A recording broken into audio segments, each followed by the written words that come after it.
জীবন হলো আত্মিক সুখের বিষয়। যখন আপনি কোনো শ্রেষ্ঠ কাজ করেন, আপনার মন আপনাকে বলে দেবে যে আজ আপনি কোনো শুভ কাজ করেছেন। সেটাই হলো আত্মিক সুখ, এটাই হলো জীবন।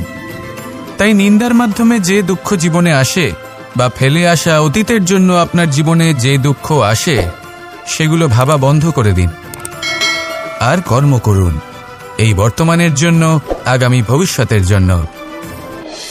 আজ আপনাকে আমি একটা কাহিনী শোনাব। রাধার সখী ললিতা একদিন প্রসাধন করছিল। ও দর্পণে নিজেকে দেখল, আর তখন ওর প্রসাধন ওর ভালো লাগলো না। ও বারংবার নিজের প্রসাধন বদলাতে থাকলো আর দর্পণের দিকে তাকালো। কখনো ফুল বদলালো, কখনো বস্ত্র বদলালো, কখনো আভূষণ বদলালো, কিন্তু কিছুতেই নিজের প্রসাধন ওর ভালো লাগলো না। ওর মনে হতে লাগলো যেন ওর রূপ ওকে ত্যাগ করেছে।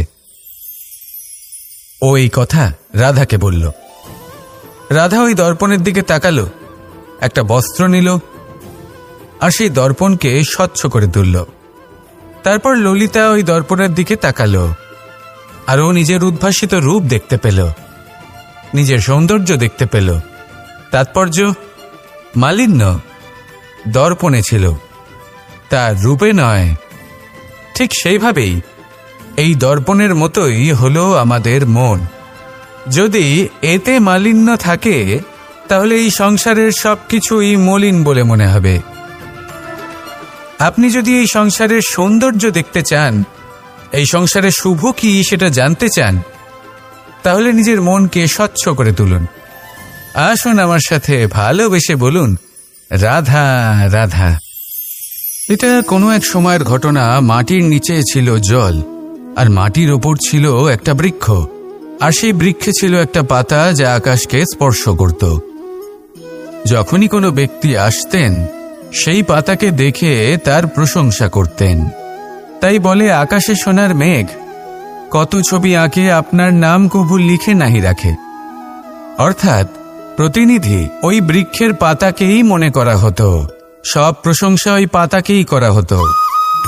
যেখানে চোখের আড়ালে থাকা সেই জল মাটির নিচে থেকে নিঃস্বার্থভাবে নিজের কাজ করে যেত, সেই বৃক্ষকে শক্তি প্রদান করত। কয়েকদিন পরে সেই পাতার অহংকার হতে শুরু করল।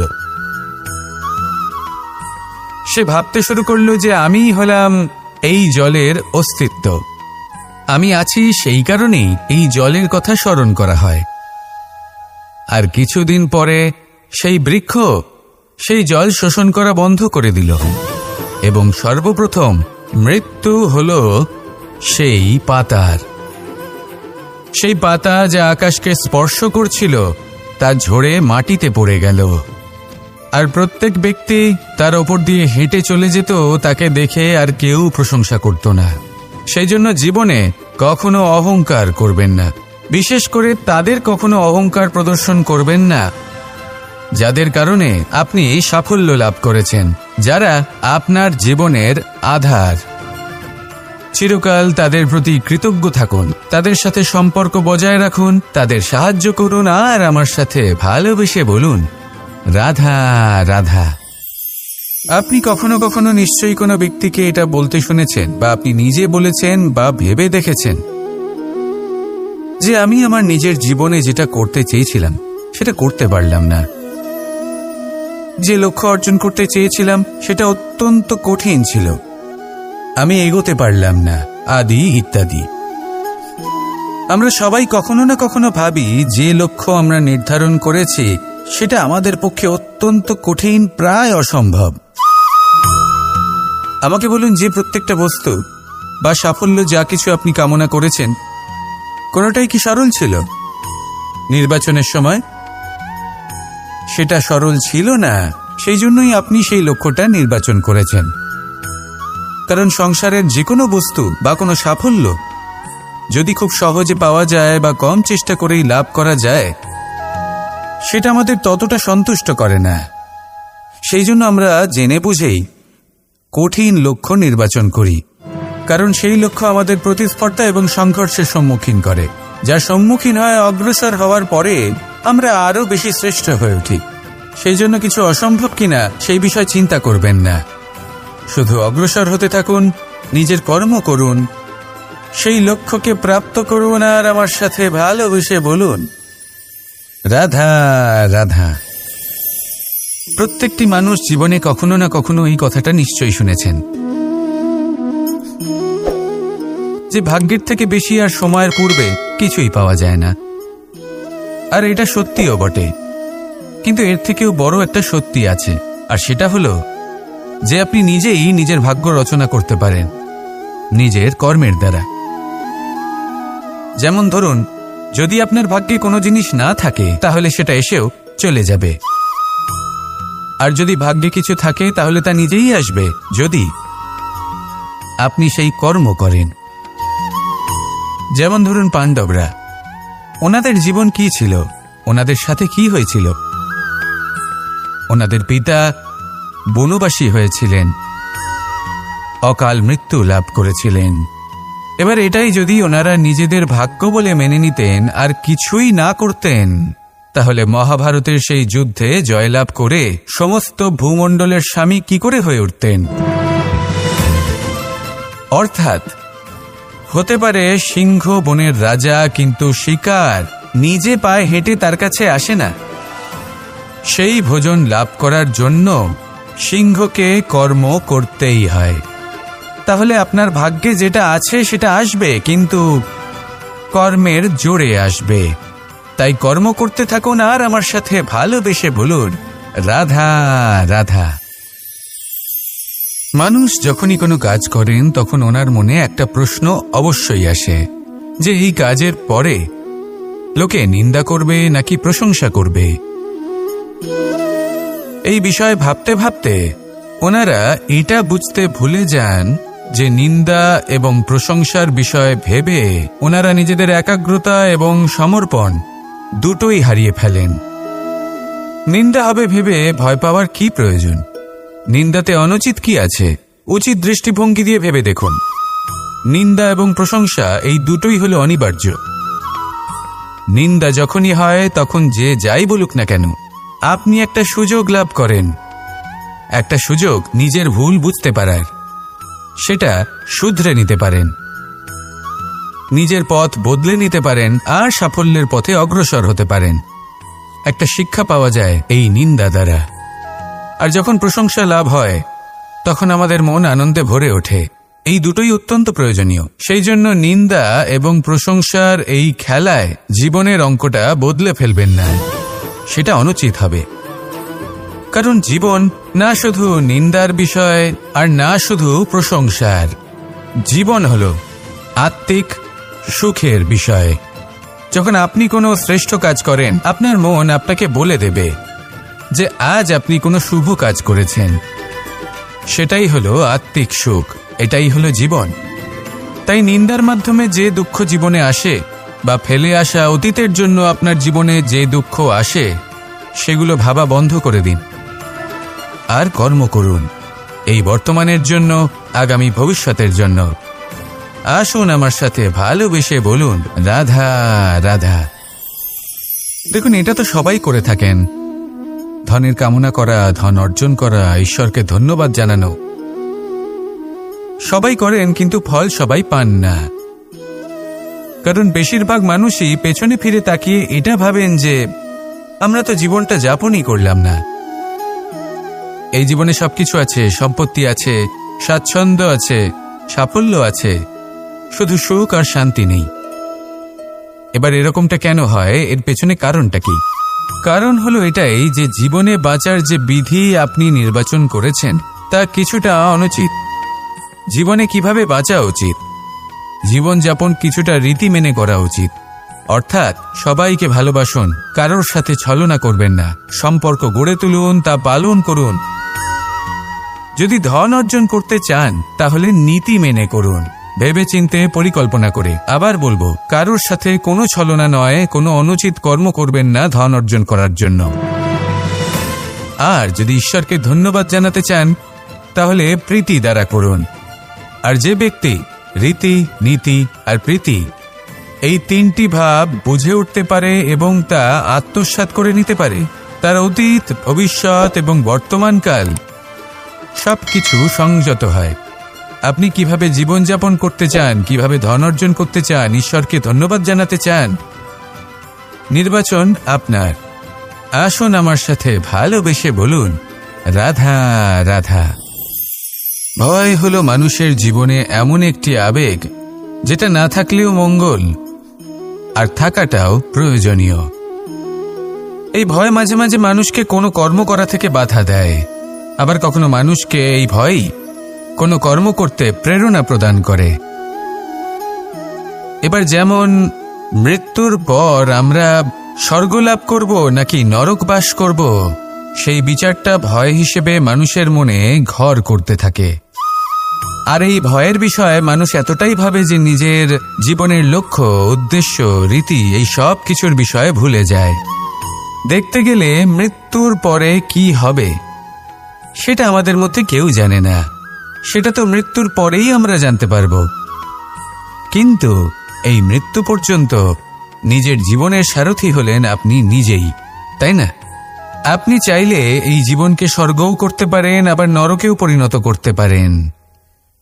নির্ভর করছে আপনার কর্মের ওপর আর আপনার আপনজনের ওপর। আপনি যাদের আপন বলে মনে করেন, অনেক সময় যাদের আপনি বন্ধু বলে মনে করেন, কথায় আছে যে প্রকৃত বন্ধুর মধ্যে ঈশ্বর বসবাস করেন। এই বন্ধু আপনাকে হয় পথ থেকে সরিয়ে দেবে বা উচিত পথে নিয়ে আসবে। এরাই আপনার জীবনকে স্বর্গ করে তুলতে পারে বা আপনাকে নরক পথেও টেনে নিয়ে যেতে পারে। তাই জীবনে নিজের কর্মের বিষয়ে আর নিজের সঙ্গের বিষয়ে ভাবুন, সতর্ক হয়ে এগোন আর আমার সাথে ভালোবেসে বলুন, রাধা রাধা। লোভ এবং ক্রোধ এই দুইয়ের মধ্যে সম্পর্ক খুব গভীর।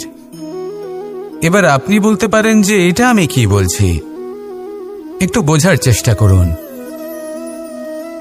জীবনে যখনই আমরা কোনো বস্তু লাভ করতে চেষ্টা করি, তার বাসনা পোষণ করি, আর যখন সেই বস্তু আমাদের কাছে আসে আমরা চাই যে এটা আমাদের সাথেই থাকুক, আমরা সেটা সংরক্ষণ করে রাখার চেষ্টা করি। লোভের জন্ম হয়। আর যখন তাকে সংগ্রহ করে নিজের কাছে ধরে রাখতে পারি না, যখন সেই বস্তু আমাদের থেকে দূরে চলে যায়, তখন সেই লোভ ক্রোধে পরিবর্তিত হয়ে যায়। এবার এই ক্রোধ কি করে? এই ক্রোধ আপনার মনে ভয় উৎপন্ন করবে, কিছু সন্দেহ উৎপন্ন করবে, মনে হবে যে যেন আমি সেই বস্তুর যোগ্যই ছিলাম না, আমার চেষ্টায় কোনো ত্রুটি ছিল, আমি কোনো অনুচিত কিছু করেছি। আর এই যে ভ্রম, সেটা আস্তে আস্তে আপনার মনকে ব্যাকুল করে তুলবে, আর এই ব্যাকুল মন আস্তে আস্তে আপনার যুক্তিতর্কের ক্ষমতাকে নাশ করে দেবে। তর্ক বিতর্কের শক্তি অর্থাৎ বিবেক। আর যখন আপনি নিজের বিবেক হারাবেন, তখন এমন মনে হবে যেন আপনি নিজের জীবন নষ্ট করেছেন। এর অর্থ এটা নয় যে জীবনে কামনা করবেন না, ইচ্ছে পোষণ করবেন না। অবশ্যই ইচ্ছে পোষণ করুন, আর যা কিছু লাভ করতে চান তা অর্জন করুন, কিন্তু তার প্রতি মনে লোভ জন্মাতে দেবেন না, সেটা অনুচিত ব্যাপার। একবার যদি লোভ জাগ্রত হয়, তাহলে সেটা আপনাকে আপনার পতনের দিকে নিয়ে যাবে। তাহলে লোভকে নিজের থেকে দূরে রাখুন, ক্রোধও আপনার থেকে দূরে থাকবে। আসুন আমার সাথে ভালোবেসে বলুন, রাধা রাধা। কখনো কখনো আমরা অনেক কিছু ভাবি, তারপর দুঃখী হয়ে যাই যে এত কিছু ভাবা সত্ত্বেও আমরা যে কর্ম করতে চেয়েছিলাম সেটা করতেই পারলাম না, যে লক্ষ্যটা আমরা লাভ করতে চাইছিলাম সেটা করতেই পারলাম না। আমরা সংসারের সামনে এটা ঘোষণা করে ফেলি, কথা দিয়ে ফেলি যে এই কর্ম আমি করে দেখাবো, এই সাফল্য আমি প্রাপ্ত করেই ছাড়ব, কিন্তু করতেই পারি না। তার কারণটা কি? চেতনা, আমাদের একাগ্রতা। আমরা একাগ্র হয়ে পড়ি এই সংসারকে কিছু প্রমাণ করে দেখানোর জন্য, যেখানে আমাদের একাগ্রচিত্ত হওয়া উচিত নিজেদের কর্মের ওপর। কোনো বস্তু বা কোনো সাফল্যের কামনা করা, তার জন্য পরিকল্পনা করা, তার জন্য কর্ম করা আর তা প্রাপ্ত করা, এটা আমাদের কর্তব্য। আর আমাদের মনোযোগ শুধু সেদিকেই কেন্দ্রীভূত হওয়া প্রয়োজনীয়। এই সংসারকে বলার কোনো প্রয়োজন নেই। একবার যদি আপনি কর্ম করে দেখান তাহলে সংসার এমনিও দেখতে পাবে। সেই জন্য প্রতিশ্রুতি দেবার পরিবর্তে দৃঢ় সংকল্প করে অগ্রসর হতে থাকুন। শুধু ভাবার বদলে কর্ম করতে শিখুন, আর বলার পরিবর্তে সেটা করে দেখাতে শিখুন। একবার সাফল্য লাভ করুন, তারপর এই সংসারকে বলবেন যে এটা আমি ভেবেছিলাম আর সেটাই আমি করে দেখিয়েছি। কর্ম করুন, আর আসুন আমার সাথে ভালোবেসে বলুন, রাধা রাধা। কখনো কখনো আমাদের নিজেদের ভাবনা চিন্তাই জীবনের পথে অগ্রসর হতে বাধা দেয়। আমাদের চিন্তা ভাবনা আমাদের সীমাবদ্ধ করে দেয়। আমরা প্রত্যেক দিন পরিশ্রম করি, কিছু দেখি, কিছু লাভ করি, কোনো একটা স্থানে পৌঁছই, আর একটা সময় পরে মনে কেমন যেন একটা ভাবনা উৎপন্ন হয় যে আর কত দেখব, এত কিছু তো দেখে নিলাম, এত কিছু তো লাভ করলাম, এত সাফল্য অর্জন করলাম, আর কত লাভ করব। আর সেখানে আমরা থেমে যাই। এটা হয় আমাদের ভাবনার সীমাবদ্ধতার জন্য। কিন্তু যদি জীবনের কথা বলি, জীবন যদি আপনাকে সেই স্থানে পৌঁছে দেয় তাহলে তার পরবর্তী পথটাও জীবন আপনাকে নিশ্চিত রূপেই দেখাবে। প্রয়োজনটা হলো সেই পথটা দেখার এবং সেই পথে অগ্রসর হওয়ার। আর যেটা আমাদের জীবনযাত্রার সাথে হয় সেটা জীবনের সাথে এবং আত্মার সাথেও হয়ে থাকে। আমরা জীবনে প্রগতি লাভ করি, বিকাশ লাভ করি, কিন্তু একটা সময় পরে আমরা থেমে যাই। আমাদের সেটাই করলে চলবে না। এই জীবনযাত্রা, প্রগতি, বিকাশ, এই সব কিছুর সমাপ্তি তখনই সম্ভব যখন জীবন সমাপ্ত হবে। তাই নিজেকে বাধা দেবেন না, নিজের জীবনের উদ্দেশ্যকে সীমিত করবেন না। সামনে অগ্রসর হতে থাকুন আর আমার সাথে ভালোবেসে বলুন, রাধা রাধা। আমরা সবাই প্রত্যেকদিন পরিশ্রম করি, কিন্তু আমাদের মনে কখনো না কখনো এই প্রশ্ন অবশ্যই আসে যে সবসময় জীবনে অগ্রসর হওয়ার জন্য সেই পথে কি চলা উচিত যেটা পূর্ণরূপে সুরক্ষিত, নাকি এমন পথেও চলা উচিত যে পথে একটু সংকটও আসতে পারে। এবার আমি আপনাদের বলবো যে বিকাশ কিভাবে হয়। ছোট্ট একটা উদাহরণ দিই বিকাশের। আমরা ছোটবেলায় কিভাবে হাঁটতে শিখি। যখন আমরা শিশু অবস্থায় থাকি তখন আমরা একটি পা মাটিতে রাখি, দ্বিতীয় পাটি আমরা শূন্যে উত্তোলিত করি, তারপর সেই পা আমরা আবার মাটিতে রাখি আর তার উপর ভিত্তি করে আমরা আবার অন্য পাটা ফেলি। ঠিক এভাবেই আমরা হাঁটতে শিখে যাই।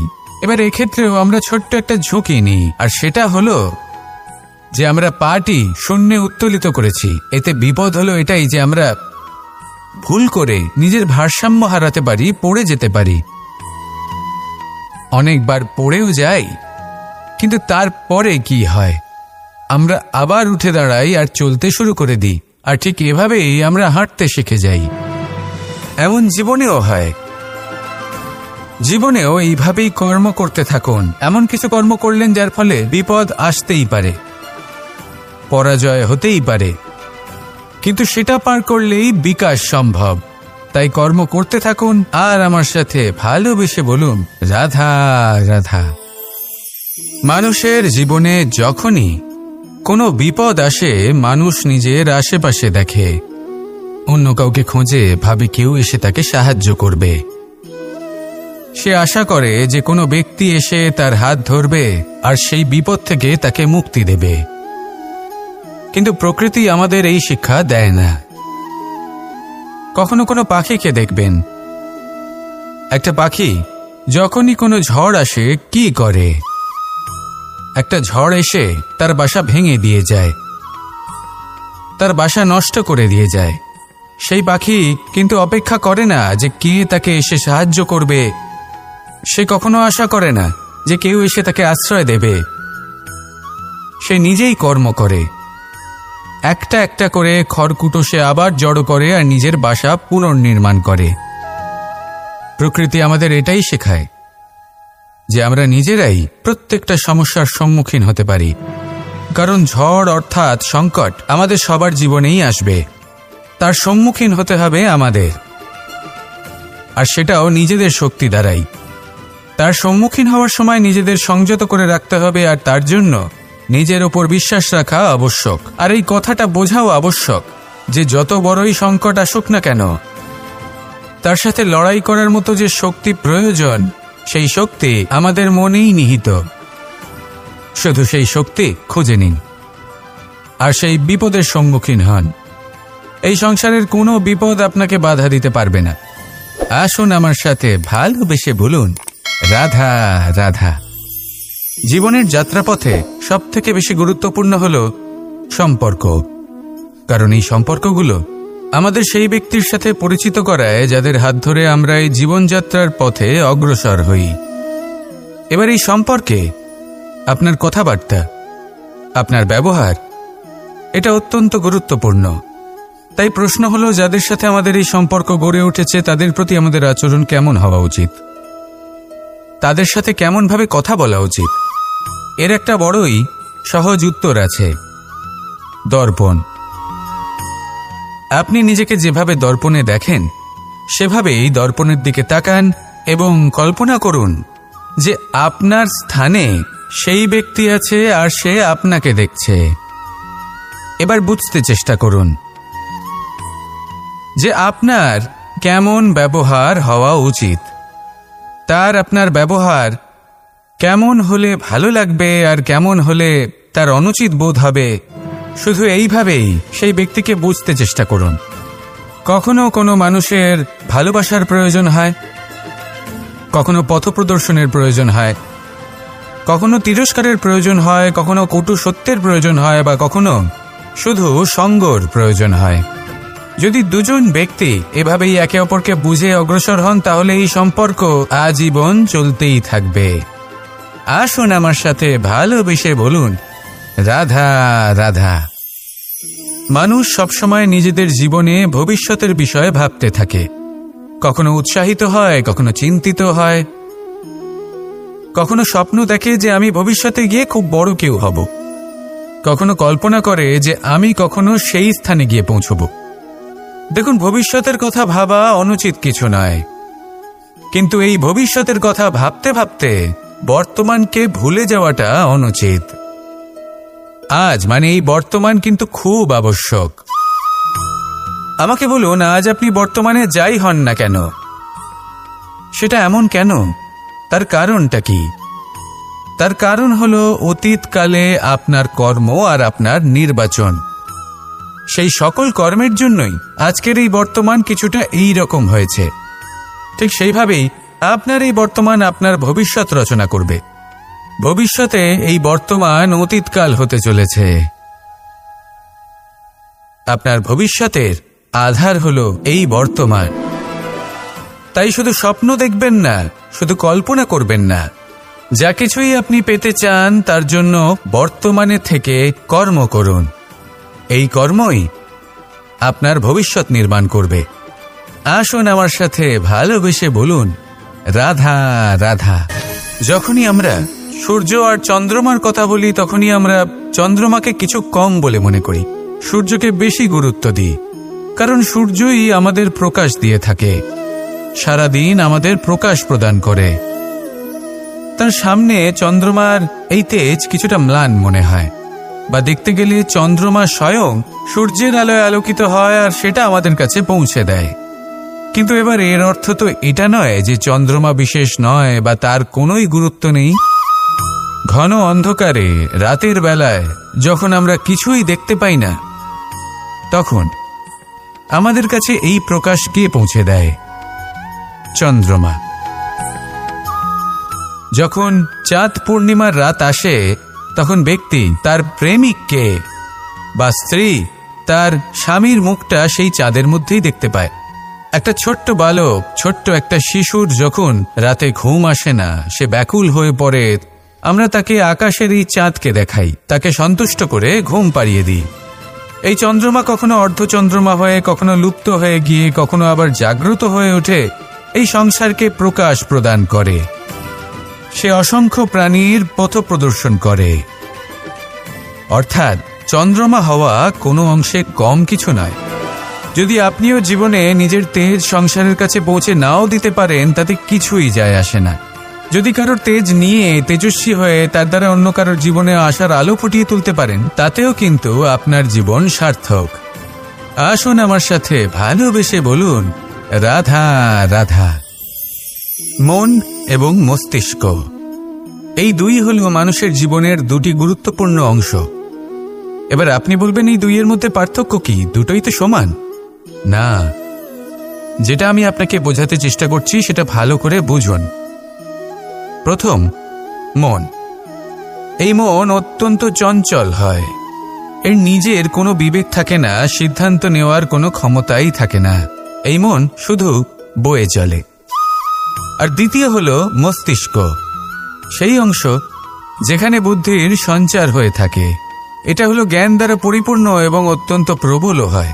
বেশিরভাগ সময় জীবনের সঠিক সিদ্ধান্ত নেওয়ার ক্ষেত্রে এই মস্তিষ্কই আমাদের সাহায্য করে। সেখানেই মন মাঝে মাঝে আমাদের উচিত সিদ্ধান্ত নেওয়ার ক্ষেত্রে বাধা দেয়, কখনো সঠিক পথ থেকে সরিয়ে দেয়। কারণ চঞ্চল প্রবৃত্তি হওয়ার কারণে এটা অস্থির হয়ে থাকে। কখনো কখনো নেয়া সিদ্ধান্ত বদলাতেও এই মন আমাদের বাধ্য করে। সেই জন্য আপনি যদি জীবনের পথে অগ্রসর হতে চান, তাহলে মস্তিষ্কের সিদ্ধান্তে আস্থা রাখুন, পূর্ণরূপে নিজের সঙ্গী করে তুলুন। হতে পারে তখন আপনার এই মন বিদ্রোহ করে বসল, কিন্তু দৃঢ় নিষ্ঠার সাথে মস্তিষ্কের সিদ্ধান্তে আস্থা রাখুন। আস্তে আস্তে এই মন, যাকে আপনার শত্রু বলে মনে হচ্ছিল, আস্তে আস্তে সেটাও আপনার বন্ধু হয়ে উঠবে আর আপনাকে সাহায্য করবে। আসুন আমার সাথে ভালোবেসে বলুন, রাধা রাধা। এই সংসারে প্রত্যেক ব্যক্তি নিজের সংগ্রাম করে চলেছে। প্রত্যেক ব্যক্তির নিজের লড়াই আছে, আর সেই রণভূমিতে প্রত্যেক ব্যক্তি নিজের যুদ্ধে লড়াই করছেন।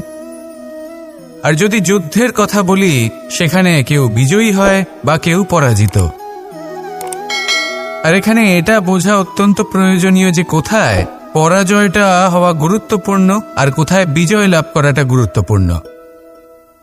যদি আপনার এই যুদ্ধটা আপনার আপনজনের সাথে হয়, তাহলে সেখানে পরাজিত হওয়াটাই শ্রেয়।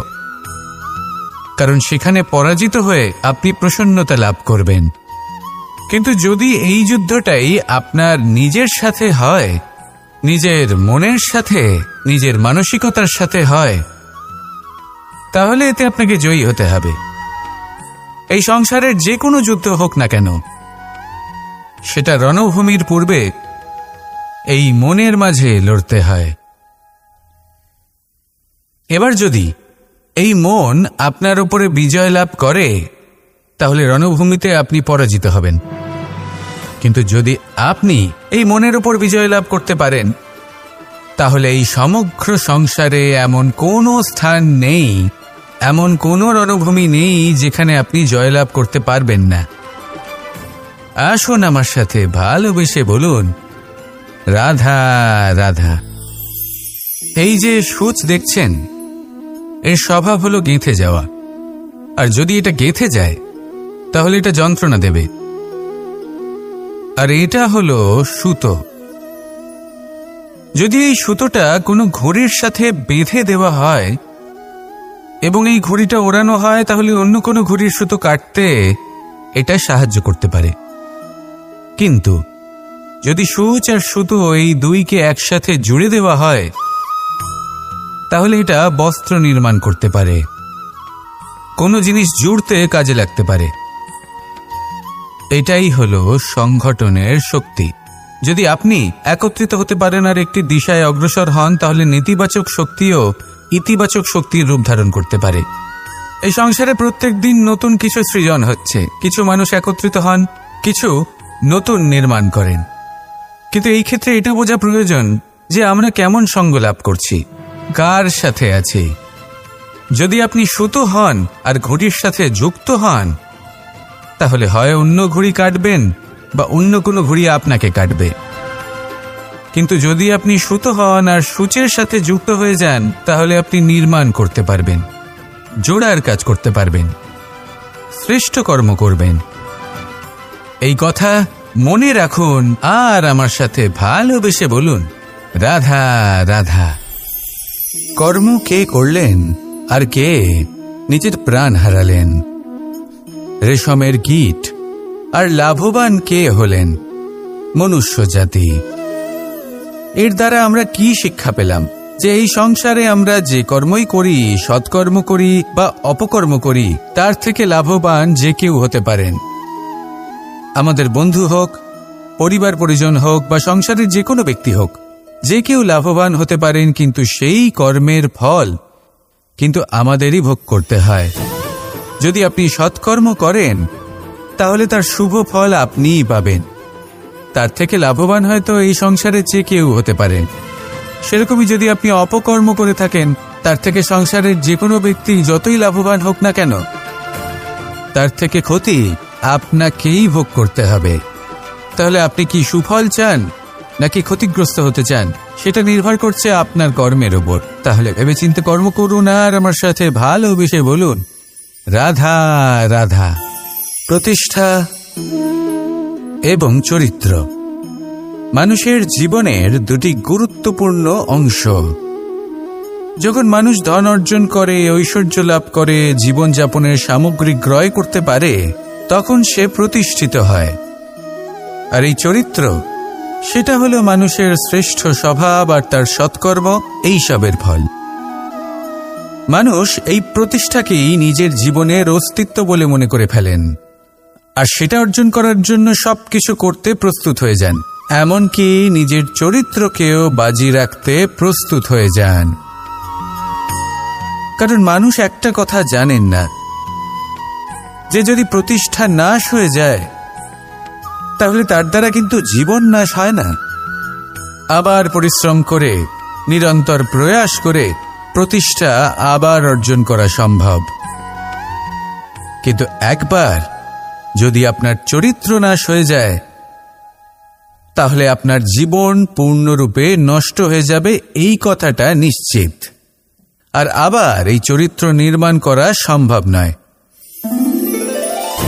মানুষের জীবনের আসল অস্তিত্ব হলো তার চরিত্র। যদি কোনো ব্যক্তির চরিত্র অত্যন্ত শ্রেষ্ঠ মানের হয়, তাহলে সে এই সংসারে সব কিছু লাভ করতে পারবে যেগুলো তার প্রয়োজন। হতে পারে সে যাবতীয় ভৌতিক সামগ্রী সেই মাত্রায় হয়তো সে নাও পেতে পারে যতটা আমরা কামনা করছি, কিন্তু তার জীবন এবং তার অন্তর্মন সুখ এবং আনন্দ দ্বারা পরিপূর্ণ হয়ে থাকবে, এই কথাটা নিশ্চিত। সেই জায়গায় এমন অনেক ব্যক্তি যারা প্রতিষ্ঠিত, তারাও কিন্তু অন্তর্মন এবং জীবনের এই সুখ লাভ করতে পারেন না। এবার আপনি কি অর্জন করতে চান সেটা আপনাকে বুঝতে হবে। আসুন আমার সাথে ভালোবেসে বলুন, রাধা রাধা।